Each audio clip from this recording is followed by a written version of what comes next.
Hey, what's up guys, it's Tat and welcome on in. This is going to be the patch notes for the 9.1 mid-chapter patch. I had no idea that this was actually coming out today. I thought it was going to be like a couple weeks from now, but they dropped it and here we go. So features and content, they added NVIDIA DLSS 3 for PC settings menu. That is awesome, dude. XeSS is like, it's okay, but it doesn't really cut it.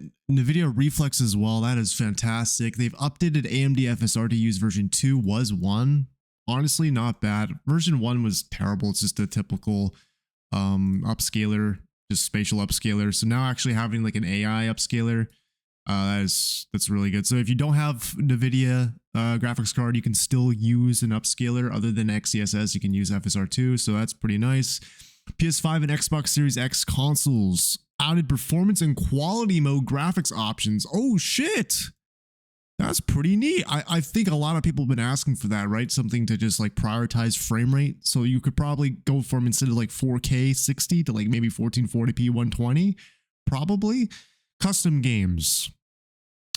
Previous modifiers and limited time game modes are now playable via the match management option. Good stuff. I mean, we've been asking for this for so long. This is just a no-brainer. Just like, let us just play like the older modes, like 2v8 and whatnot. They haven't done a 2v8 release in like months, so yeah, this just makes sense. I heard prop hunt is in the works, should be right around the corner, so whenever that comes out, I'm sure it will be put in custom games as well. I would love to do a custom games prop hunt with you guys. That would be awesome. Perk slots are now perk slots are no longer behind the character's level. I don't quite know what they mean by this. Does this mean that like you don't have to level your character to have the 4 perk slots? If so, that's going to help new players quite a bit actually, because you'll have just 4 perk slots available right off the bat. Survivors now have a shared inventory system. Dude. Oh, they did it. They finally fucking did it. It took them 8 years, dude. Jesus. You can actually now use a med kit from like Adam on Cheryl and vice versa. That's good. Killers now have a shared inventory system. This excludes killer specific add-ons, as it should. As it should. Purchasing or unlocking a new character automatically unlocks their teachable perks for all other characters. Oh shit, they're reducing the grind, dude. You can literally, you don't have to level people anymore. Look, no more perk tiers. You just buy someone, you get immediately the 3 perks. You don't have to level them. They're at max rarity. Awesome. Prestige cosmetics are now unlocked at prestige level 1, 2, and 3 was 4, 5, 6. I think they probably could have kept that the same. Or maybe increased it now that prestiging does like absolutely nothing. They could have made this like 5, 10, 15, but this is whatever. Reaching prestige level 100 on any character unlocks a banner and badge. Pretty fucking neat, dude. I wish it was like exclusive. Like if you got like 100 prestige levels on like Trapper, you got like a specific badge for Trapper, but I'll take anything, man. We've been asking for our prestige reward for a long time, so that's fine. Added 50 survivor challenges that can be tracked from the player's stats menu screen. Completing challenges unlocks banners and it's like Call of Duty where like you have to get like certain headshots with like certain weapons and stuff. You'll get, okay, so it's like that. It's a stat tracking kind of a challenge system. Added 3 killer challenges per killer. Okay, so they've just added 50 generic challenges for, I'm assuming it's stuff like rescue during endgame collapse, and it's probably going to be a lot like the tome challenges, but you get rewards instead of blood points, so that seems cool. Killer gameplay update, survivor gameplay update. What's this? Decreased time required to break pallets and walls to 2 seconds was 2.34. Ooh, I don't know. That might be a little too quick, especially on a killer like Blight. We'll see. We'll see. Decreased time required to damage gens at 1.5 was, they didn't need to do that. Honestly, they could have just kept this the same or upped it to 2 seconds to match. I don't think gen kicking needed to be faster. Decreased time required for killers to vault windows to 1.5 was 1.7. Huh. Is this their way of like trying to help? This might be them trying to help mouse one killers, because let's be honest, like a nurse or a blight, this probably doesn't matter to them. But if you're like a pig, this might be kind of nice. So I'm kind of into that. We'll see. Decrease the basic attack cooldown of killers to 2.5 was 2.7. Ooh. Yeah, that's another one I'm not too sure about. We'll have to see how this plays out. This isn't even coming to the live servers yet, so this is just PTB stuff. So maybe this is too much. We'll see. Decreased, or no, sorry, not decrease. I'm reading too many things at once. I'm overwhelmed. This is just awesome. Survivor gameplay update. Added the ability for survivors to request to stay together as a group in the post-game menu. Oh my god. Dude, that is huge. That's actually huge. Anti-camp meter is now displayed to all survivors on the status HUD. We've been needing that for a while. Anti-camp range increased to 20 meters was 16. Yeah. A couple of these changes I'm not too sure needed to happen, but like I'll welcome it and try it out. Survivors in the dying state can help other down survivors, allowing them to pick each other up. So okay, this is interesting because they were talking a while back about having like a slugging solution. So it seems like this is it. So if you crawl to another survivor, you can just like heal the other person up, I guess.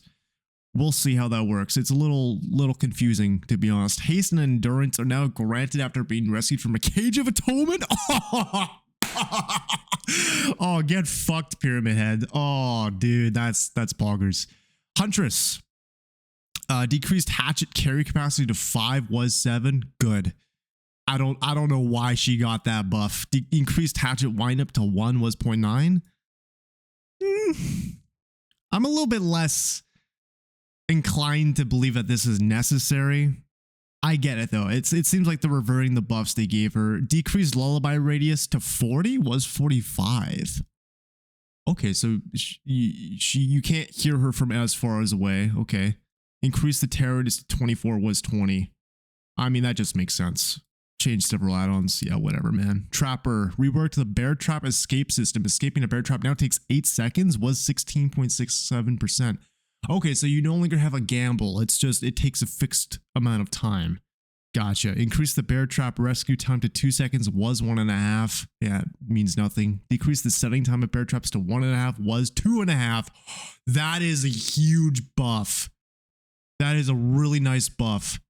I guess it's more like quality of life, but like you no longer have to use, was it fasting tools or setting tools? His green add-on, you no longer have to use setting speed. Increase the carry capacity of traps to 7 was 2. Bear traps no longer spawn in the trial. So you just have 7 traps that you can place. Okay. My only fear with that is like basement trappers gonna be a pain in the ass, but admittedly, like you already have people who do that anyway with trapper sack, so that just might be my cynical perspective on things. But I think this is gonna help like the majority of people.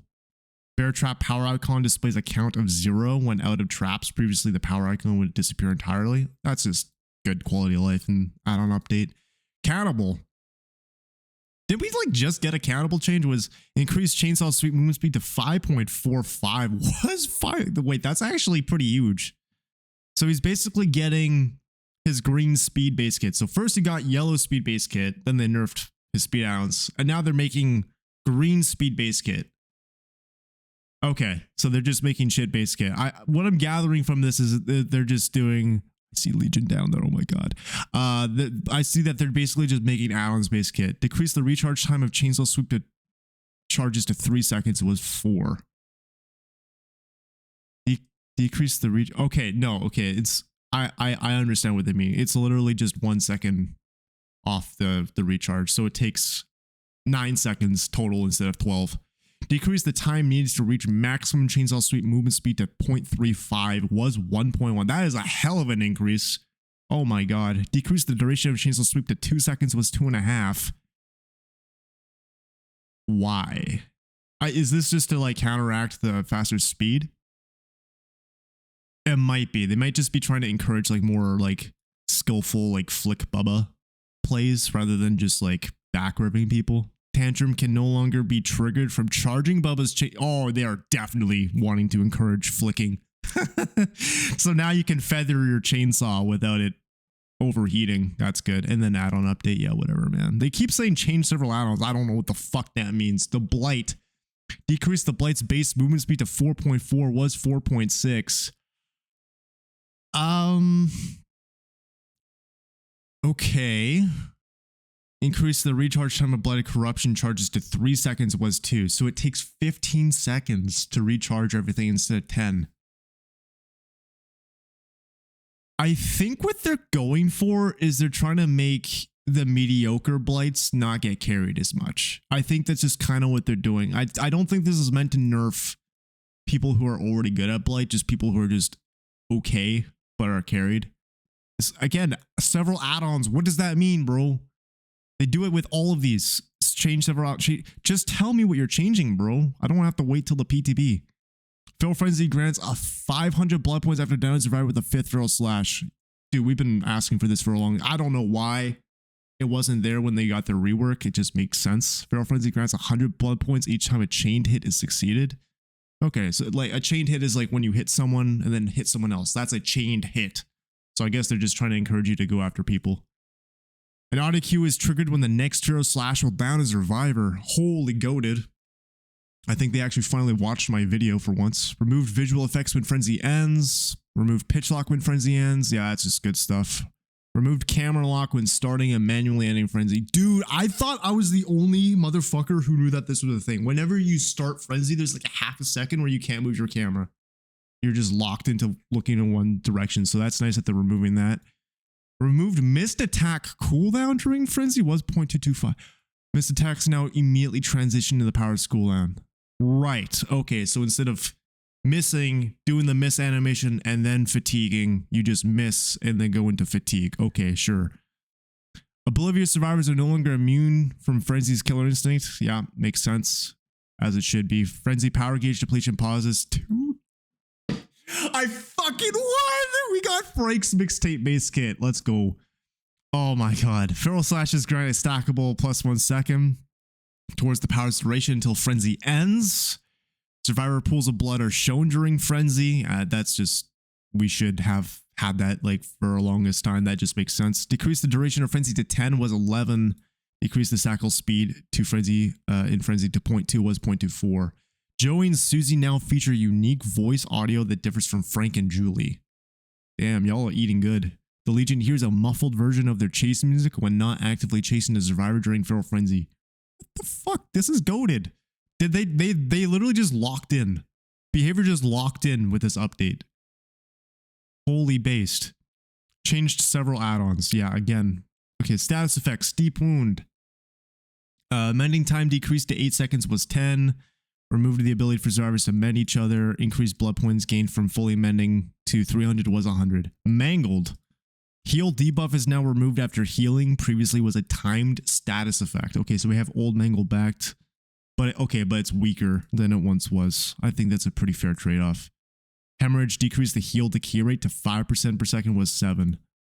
Okay, and maps. Updated the main building on the Garden of Joy map. Very specific. Thank you, Behavior. Removed several breakable walls in the Dead Dog Saloon map. Okay, it depends what walls they're removing, because if it's like the walls in like the LT, that's going to be stupid. But if it's like a wall or two on the main building, that might be kind of nice. Remove several dead ends on Larry's memorial. Yeah, sure. There's so many corners on the map. Whatever, man. Make it less of a maze. Remove the film green visual effect from all maps. Good. Film green's disgusting. Well, I don't know when exactly we're going to be getting this update, but it seems pretty spicy, man. It's by John Behavior Daylight. I'm excited to play this. I've never been this pumped for a patch in my fucking life. This is awesome. Behavior actually locked in for once. Holy shit.